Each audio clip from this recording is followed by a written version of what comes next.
Então, nós temos hoje uma primeira pergunta do Facebook. O meu filho nasceu prematuro e não para de ter alergia.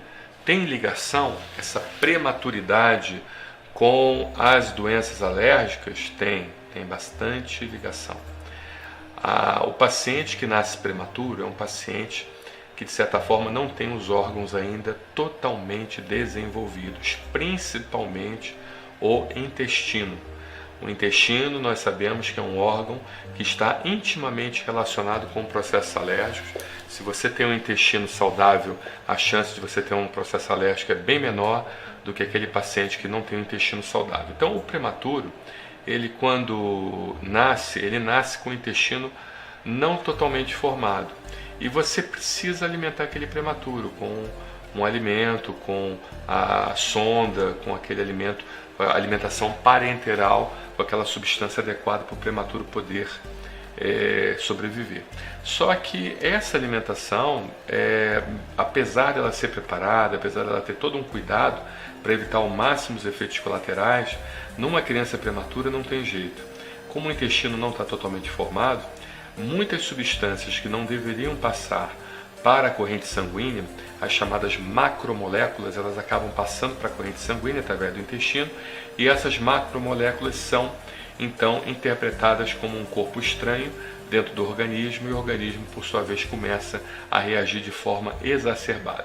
Nesse caso, essa macromolécula, essa substância que passa desse leite que é dado para o prematuro, ela acaba induzindo um processo alérgico, um processo de hipersensibilidade, tá? E não só isso, com o desenvolvimento da criança, esse intestino, como ele nasceu de certa forma sem a formação completa, você também não dá chance dele ser restaurado completamente, dele produzir todos os elementos necessários para que ele fique íntegro e fique seletivo ao alimento, porque o que acontece? Você, quando come um alimento, você absorve aquilo que é bom e você elimina aquilo que é ruim. Só que na criança prematura ou na criança que tem uma má formação do intestino ou uma não formação completa do intestino, não existe essa seletividade do alimento que você come, ou seja, ele absorve o que é ruim e o que é bom.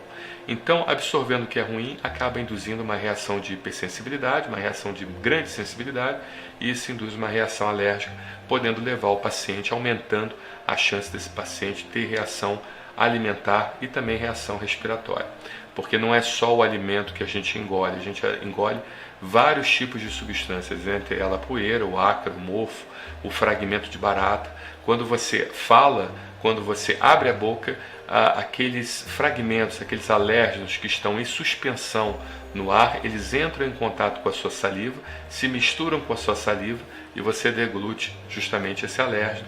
E esse alérgeno acaba sendo absorvido pelo intestino, principalmente aqueles pacientes que têm um aumento da permeabilidade intestinal e não tem um intestino, então, seletivo para as substâncias adequadas, as substâncias boas, aquelas substâncias realmente nutritivas, e acaba deixando passar substâncias ruins, substâncias que não deveriam ser absorvidas, tá bom? Então, a prematuridade tem muito a ver com o processo alérgico. E qual é a nossa orientação? Nossa orientação é tratar esse intestino, procurar o seu pediatra, fazer suplementos nutricionais de acordo com a indicação do pediatra. Existem suplementos, principalmente à base de glutamina. A glutamina é uma substância, é um aminoácido que faz parte do arcabouço intestinal. Ele é usado pelos enterócitos, que são as células intestinais, para se tornarem mais fortes e fazer com que essas células fiquem mais coesas e, consequentemente, aumentando a seletividade, diminuindo a permeabilidade intestinal e também aumentando o consumo de lactobacilos. Os probióticos e prebióticos, ou seja, os prebióticos, aqueles que facilitam a proliferação do lactobacilos, e os probióticos, os lactobacilos ou as outras bactérias que têm ação de ajudar o nosso organismo a se defender e absorver os alimentos, eles precisam ser usados para que você então crie um ambiente bacteriano adequado e justamente diminui o processo inflamatório intestinal, tá bom? Muito obrigado pela sua pergunta, eu acho que eu respondi. Se por acaso tiver alguma dúvida, por favor, entre em contato com o nosso chat, que a gente vai ter um prazer de responder ao vivo, tá bom?